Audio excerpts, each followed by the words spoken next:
ನಾನು ಇವತ್ತು ಬೆಳಗ್ಗೆ ಕೂಡ ಇನ್ಸ್ಟ್ರಕ್ಷನ್ಸ್ ಕೊಟ್ಟಿದ್ದೀನಿ, ಭಾಳ ಗಂಭೀರವಾಗಿ ಇದನ್ನು ತಗೋಬೇಕಾಗತ್ತೆ. ಮತ್ತು ಯಾರು ಈ ರೀತಿ ಮನಸ್ಥಿತಿ ಇದೆ ಅವ್ರನ್ನ ಸ್ವಲ್ಪ ನಾವು ಐಡೆಂಟಿಫೈ ಮಾಡಬೇಕಾಗ್ತದೆ.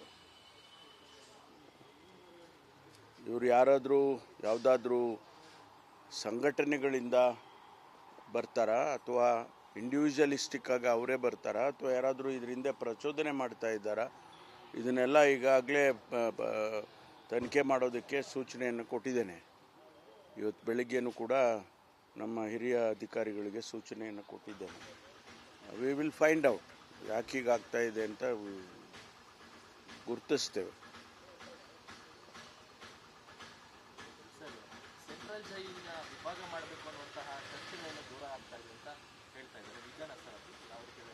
ಇಲ್ಲ, ಸದ್ಯಕ್ಕೆ ಆ ಪ್ರಪೋಸಲ್ಸ್ ಯಾವುದೂ ಇಲ್ಲ. ಆದರೆ ಅದನ್ನು ಬಿಗಿ ಮಾಡಬೇಕು, ಎಲ್ಲ ಬಂದಿಖಾನೆಗಳನ್ನು ಇಡೀ ರಾಜ್ಯದಲ್ಲಿ ಬಿಗಿ ಮಾಡಬೇಕು, ಅದು ಸೆಕ್ಯೂರಿಟಿ ಸ್ವಲ್ಪ ಇನ್ನೂ ಟೈಟನ್ ಮಾಡಬೇಕು ಅಂತೇಳಿ ಅದ್ರ ಬಗ್ಗೆ ಚರ್ಚೆ ಮಾಡಿದ್ದೇವೆ. ನಮಗೆ ಇಲ್ಲಿಯವರೆಗೂ ರೆಕ್ರೂಟ್ಮೆಂಟು, ಜೈಲಿಗೆ ಸಿಬ್ಬಂದಿ ರೆಕ್ರೂಟ್ಮೆಂಟು ಭಾಳ ವರ್ಷಗಳಿಂದ ಆಗಿಲ್ಲ. ಈಗ ಪ್ರಪೋಸಲ್ಸ್ ಕೊಟ್ಟಿದ್ದೇವೆ, ಅದನ್ನೆಲ್ಲ ಈಗ ಮಾಡಿ ಸ್ವಲ್ಪ ಅದನ್ನು ಸ್ಟ್ರೆಂಥನ್ ಮಾಡ್ತೇವೆ. ಪ್ರಪೋಸಲ್ಸು ಡಿವೈಡ್ ಮಾಡೋದಕ್ಕೆ ಯಾವುದು ಪ್ರಪೋಸಲ್ ಸದ್ಯಕ್ಕೆ ಇಲ್ಲ.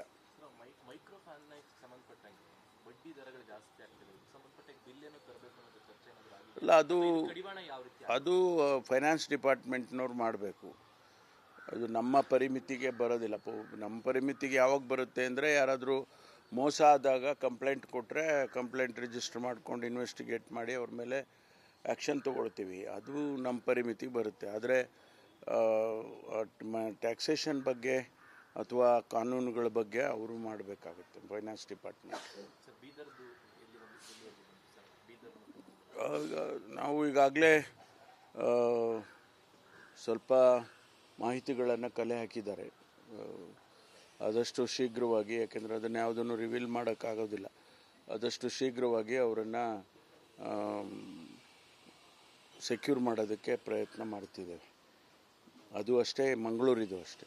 ಮಂಗಳೂರಿನಲ್ಲೂ ಕೂಡ 2 ಕಾರ್ ಉಪಯೋಗಿಸಿದ್ದಾರೆ. ಅದು ಕೂಡ ನಮಗೆ ಕೆಲವು ನಿಖರವಾದ ಮಾಹಿತಿಗಳು ಸಿಕ್ಕಿದ್ದಾವೆ. ಅದನ್ನು ಟೀಮ್ಗಳು ಸೆಟಪ್ ಮಾಡಿ ಈಗಾಗಲೇ ಕಳಿಸಿದ್ದಾರೆ. ಎಲ್ಲೆಲ್ಲಿಗೆ ನಮಗೆ ಮಾಹಿತಿ ಇದೆ ಅಲ್ಲಿಗೆ ಟೀಮ್ಗಳು, ಅಲ್ಲೂ ಕೂಡ ಅಷ್ಟೇ, ಬಿದರ್ದು ಅಷ್ಟೇ, ಇಲ್ಲೂ ಅಷ್ಟೇ 4-6 ಟೀಮ್ಗಳು ಹೋಗಿದ್ದಾವೆ.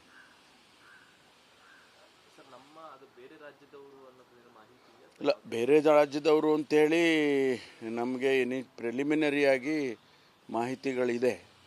ಆದರೆ ಎಲ್ಲಿ ಯಾವ ರಾಜ್ಯದಿಂದ ಬಂದಿದ್ದಾರೆ, ಅವರು ಯಾರು, ಅವ್ರನ್ನೆಲ್ಲ ಈಗ ನಮಗೆ ಹೇಗೆ ಕೆಲವು ನಿಖರವಾದ ಮಾಹಿತಿಗಳು ಸಿಕ್ಕಿದ್ದಾವೆ. ಅದರ ಪ್ರಕಾರ ಸೆಕ್ಯೂರ್ ಮಾಡ್ತೇವೆ, ಆದಷ್ಟು ಶೀಘ್ರವಾಗಿ ಸೆಕ್ಯೂರ್ ಮಾಡ್ತೇವೆ. ಅಲ್ಲ, ನಾವು ಇನ್ಸ್ಟ್ರಕ್ಷನ್ ಕೊಟ್ಟಿದ್ದೇವೆ.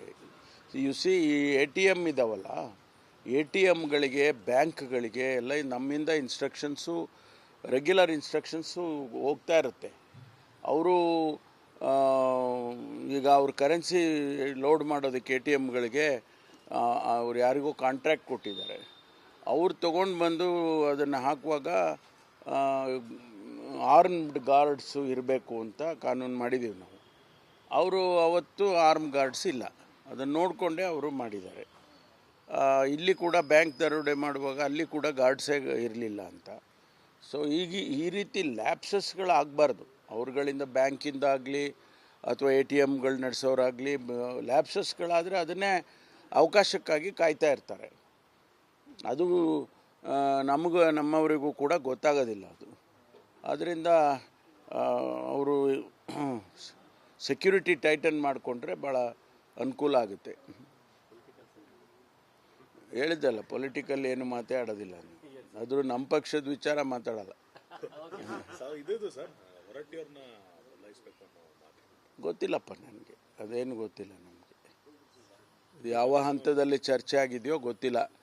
ಈಗ BJPಯವರು ನಮಗೆ ಹೇಳ್ತಾ ಇದ್ರು ಡಿವೈಡೆಡ್ ಹೌಸು, 4 ಬಾಗಿಲು 5 ಬಾಗಿಲು ಎಷ್ಟೋ ಬಾಗಿಲುಗಳೆಲ್ಲ ಹೇಳ್ತಿದ್ರು. ಈಗ ಅವ್ರು ಕೇಳಬೇಕಲ್ಲ ಎಷ್ಟು ಬಾಗಿಲಾಗಿದ್ದಾವೆ ನಿಮ್ಮವು ಅಂತ. ಅದು ಬಹಿರಂಗವಾಗಿ, ನಮ್ಮಲ್ಲಾದರೂ ಕೂಡ ಒಂದಿಷ್ಟು ಆಂತರಿಕವಾಗಿರ್ಬೋದು, ಅವರು ಭಾಳ ಬಹಿರಂಗವಾಗಿ ಮಾಡ್ತಾ ಇದ್ದಾರಲ್ಲ.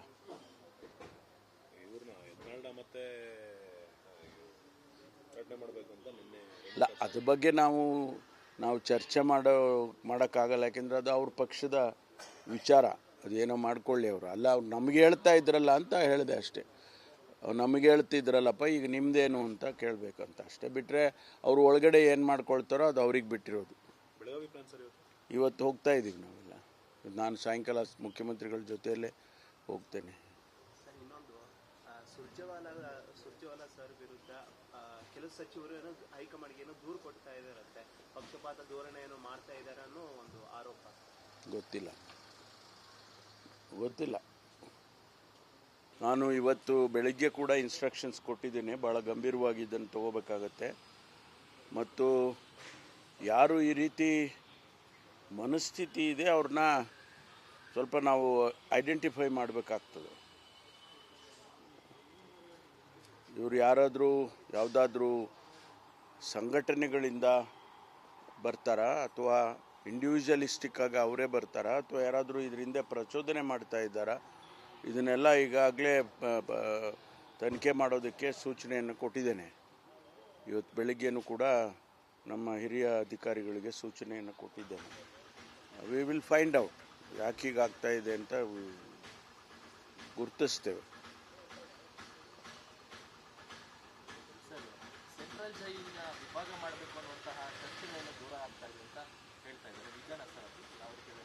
ಇಲ್ಲ, ಸದ್ಯಕ್ಕೆ ಆ ಪ್ರಪೋಸಲ್ಸ್ ಯಾವುದೂ ಇಲ್ಲ. ಆದರೆ ಅದನ್ನು ಬಿಗಿ ಮಾಡಬೇಕು, ಎಲ್ಲ ಬಂದಿಖಾನೆಗಳನ್ನು ಇಡೀ ರಾಜ್ಯದಲ್ಲಿ ಬಿಗಿ ಮಾಡಬೇಕು, ಅದು ಸೆಕ್ಯೂರಿಟಿ ಸ್ವಲ್ಪ ಇನ್ನೂ ಟೈಟನ್ ಮಾಡಬೇಕು ಅಂತೇಳಿ ಅದ್ರ ಬಗ್ಗೆ ಚರ್ಚೆ ಮಾಡಿದ್ದೇವೆ. ನಮಗೆ ಇಲ್ಲಿಯವರೆಗೂ ರೆಕ್ರೂಟ್ಮೆಂಟು, ಜೈಲಿಗೆ ಸಿಬ್ಬಂದಿ ರೆಕ್ರೂಟ್ಮೆಂಟು ಭಾಳ ವರ್ಷಗಳಿಂದ ಆಗಿಲ್ಲ. ಈಗ ಪ್ರಪೋಸಲ್ಸ್ ಕೊಟ್ಟಿದ್ದೇವೆ, ಅದನ್ನೆಲ್ಲ ಈಗ ಮಾಡಿ ಸ್ವಲ್ಪ ಅದನ್ನು ಸ್ಟ್ರೆಂಥನ್ ಮಾಡ್ತೇವೆ. ಪ್ರಪೋಸಲ್ಸು ಡಿವೈಡ್ ಮಾಡೋದಕ್ಕೆ ಯಾವುದು ಪ್ರಪೋಸಲ್ ಸದ್ಯಕ್ಕೆ ಇಲ್ಲ.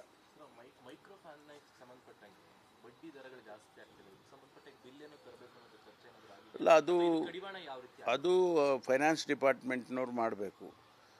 ಅದು ನಮ್ಮ ಪರಿಮಿತಿಗೆ ಬರೋದಿಲ್ಲ. ನಮ್ಮ ಪರಿಮಿತಿಗೆ ಯಾವಾಗ ಬರುತ್ತೆ ಅಂದರೆ, ಯಾರಾದರೂ ಮೋಸ ಆದಾಗ ಕಂಪ್ಲೇಂಟ್ ಕೊಟ್ಟರೆ ಕಂಪ್ಲೇಂಟ್ ರಿಜಿಸ್ಟರ್ ಮಾಡ್ಕೊಂಡು ಇನ್ವೆಸ್ಟಿಗೇಟ್ ಮಾಡಿ ಅವ್ರ ಮೇಲೆ ಆ್ಯಕ್ಷನ್ ತೊಗೊಳ್ತೀವಿ. ಅದು ನಮ್ಮ ಪರಿಮಿತಿಗೆ ಬರುತ್ತೆ. ಆದರೆ ಟ್ಯಾಕ್ಸೇಷನ್ ಬಗ್ಗೆ ಅಥವಾ ಕಾನೂನುಗಳ ಬಗ್ಗೆ ಅವರು ಮಾಡಬೇಕಾಗುತ್ತೆ, ಫೈನಾನ್ಸ್ ಡಿಪಾರ್ಟ್ಮೆಂಟ್. ನಾವು ಈಗಾಗಲೇ ಸ್ವಲ್ಪ ಮಾಹಿತಿಗಳನ್ನು ಕಲೆ ಹಾಕಿದ್ದಾರೆ. ಆದಷ್ಟು ಶೀಘ್ರವಾಗಿ, ಯಾಕೆಂದರೆ ಅದನ್ನು ಯಾವುದನ್ನು ರಿವೀಲ್ ಮಾಡೋಕ್ಕಾಗೋದಿಲ್ಲ, ಆದಷ್ಟು ಶೀಘ್ರವಾಗಿ ಅವರನ್ನು ಸೆಕ್ಯೂರ್ ಮಾಡೋದಕ್ಕೆ ಪ್ರಯತ್ನ ಮಾಡ್ತಿದ್ದೇವೆ. ಅದು ಅಷ್ಟೇ, ಮಂಗಳೂರಿದು ಅಷ್ಟೇ. ಮಂಗಳೂರಿನಲ್ಲೂ ಕೂಡ 2 ಕಾರು ಉಪಯೋಗಿಸಿದ್ದಾರೆ. ಅದು ಕೂಡ ನಮಗೆ ಕೆಲವು ನಿಖರವಾದ ಮಾಹಿತಿಗಳು ಸಿಕ್ಕಿದ್ದಾವೆ. ಅದನ್ನು ಟೀಮ್ಗಳು ಸೆಟಪ್ ಮಾಡಿ ಈಗಾಗಲೇ ಕಳಿಸಿದ್ದಾರೆ. ಎಲ್ಲೆಲ್ಲಿಗೆ ನಮಗೆ ಮಾಹಿತಿ ಇದೆ ಅಲ್ಲಿಗೆ ಟೀಮ್ಗಳು, ಅಲ್ಲೂ ಕೂಡ ಅಷ್ಟೇ, ಬಿದರ್ದು ಅಷ್ಟೇ, ಇಲ್ಲೂ ಅಷ್ಟೇ 4-6 ಟೀಮ್ಗಳು ಹೋಗಿದ್ದಾವೆ.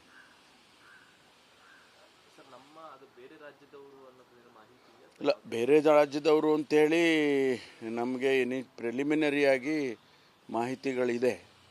ಆದರೆ ಎಲ್ಲಿ ಯಾವ ರಾಜ್ಯದಿಂದ ಬಂದಿದ್ದಾರೆ, ಅವರು ಯಾರು, ಅವ್ರನ್ನೆಲ್ಲ ಈಗ ನಮಗೆ ಹೇಗೆ ಕೆಲವು ನಿಖರವಾದ ಮಾಹಿತಿಗಳು ಸಿಕ್ಕಿದ್ದಾವೆ.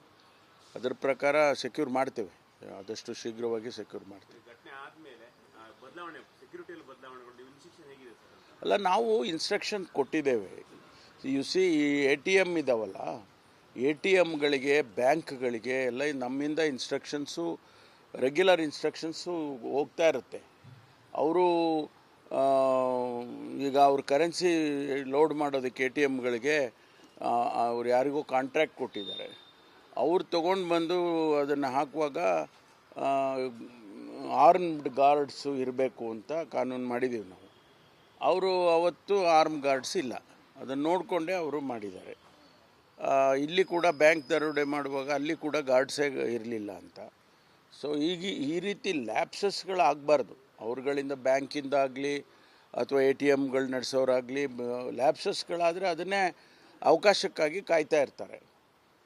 ಅದು ನಮ್ಮವರಿಗೂ ಕೂಡ ಗೊತ್ತಾಗೋದಿಲ್ಲ ಅದು. ಆದ್ದರಿಂದ ಅವರು ಸೆಕ್ಯೂರಿಟಿ ಟೈಟನ್ ಮಾಡಿಕೊಂಡ್ರೆ ಭಾಳ ಅನುಕೂಲ ಆಗುತ್ತೆ. ಹೇಳಿದ್ದಲ್ಲ, ಪೊಲಿಟಿಕಲ್ ಏನು ಮಾತಾಡೋದಿಲ್ಲ, ಆದರೂ ನಮ್ಮ ಪಕ್ಷದ ವಿಚಾರ ಮಾತಾಡಲ್ಲ. ಗೊತ್ತಿಲ್ಲಪ್ಪ ನನಗೆ, ಅದೇನು ಗೊತ್ತಿಲ್ಲ ನಮಗೆ. ಇದು ಯಾವ ಹಂತದಲ್ಲಿ ಚರ್ಚೆ ಆಗಿದೆಯೋ ಗೊತ್ತಿಲ್ಲ. ಈಗ BJPಯವರು ನಮಗೆ ಹೇಳ್ತಾ ಇದ್ರು ಡಿವೈಡೆಡ್ ಹೌಸು, 4 ಬಾಗಿಲು 5 ಬಾಗಿಲು ಎಷ್ಟೋ ಬಾಗಿಲುಗಳೆಲ್ಲ ಹೇಳ್ತಿದ್ರು. ಈಗ ಅವ್ರು ಕೇಳಬೇಕಲ್ಲ ಎಷ್ಟು ಬಾಗಿಲಾಗಿದ್ದಾವೆ ನಿಮ್ಮವು ಅಂತ.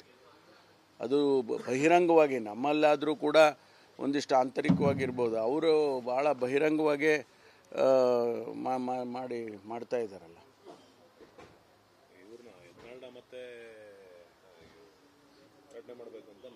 ಇಲ್ಲ, ಅದ್ರ ಬಗ್ಗೆ ನಾವು ಚರ್ಚೆ ಮಾಡೋಕ್ಕಾಗಲ್ಲ. ಯಾಕೆಂದರೆ ಅದು ಅವ್ರ ಪಕ್ಷದ ವಿಚಾರ, ಅದೇನೋ ಮಾಡ್ಕೊಳ್ಳಿ ಅವರು. ಅಲ್ಲ, ಅವ್ರು ನಮಗೆ ಹೇಳ್ತಾ ಇದ್ರಲ್ಲ ಅಂತ ಹೇಳಿದೆ ಅಷ್ಟೇ. ಅವ್ರು ನಮಗೆ ಹೇಳ್ತಿದ್ರಲ್ಲಪ್ಪ ಈಗ ನಿಮ್ಮದೇನು ಅಂತ ಕೇಳಬೇಕಂತ ಅಷ್ಟೇ. ಬಿಟ್ಟರೆ ಅವರು ಒಳಗಡೆ ಏನು ಮಾಡ್ಕೊಳ್ತಾರೋ ಅದು ಅವ್ರಿಗೆ ಬಿಟ್ಟಿರೋದು. ಇವತ್ತು ಹೋಗ್ತಾ ಇದ್ದೀವಿ ನಾವೆಲ್ಲ. ನಾನು ಸಾಯಂಕಾಲ ಮುಖ್ಯಮಂತ್ರಿಗಳ ಜೊತೆಯಲ್ಲೇ ಹೋಗ್ತೇನೆ. ಸರ್, ಇನ್ನೊಂದು ಸುರ್ಜೇವಾಲಾ ಸರ್ ವಿರುದ್ಧ ಕೆಲವು ಸಚಿವರು ಏನೋ ಹೈಕಮಾಂಡ್ಗೆ ಏನೋ ದೂರು ಕೊಡ್ತಾ ಇದ್ದಾರಂತೆ, ಪಕ್ಷಪಾತ ಧೋರಣೆ ಏನೋ ಮಾಡ್ತಾ ಇದ್ದಾರೆ ಅನ್ನೋ ಒಂದು ಆರೋಪ. ಗೊತ್ತಿಲ್ಲ.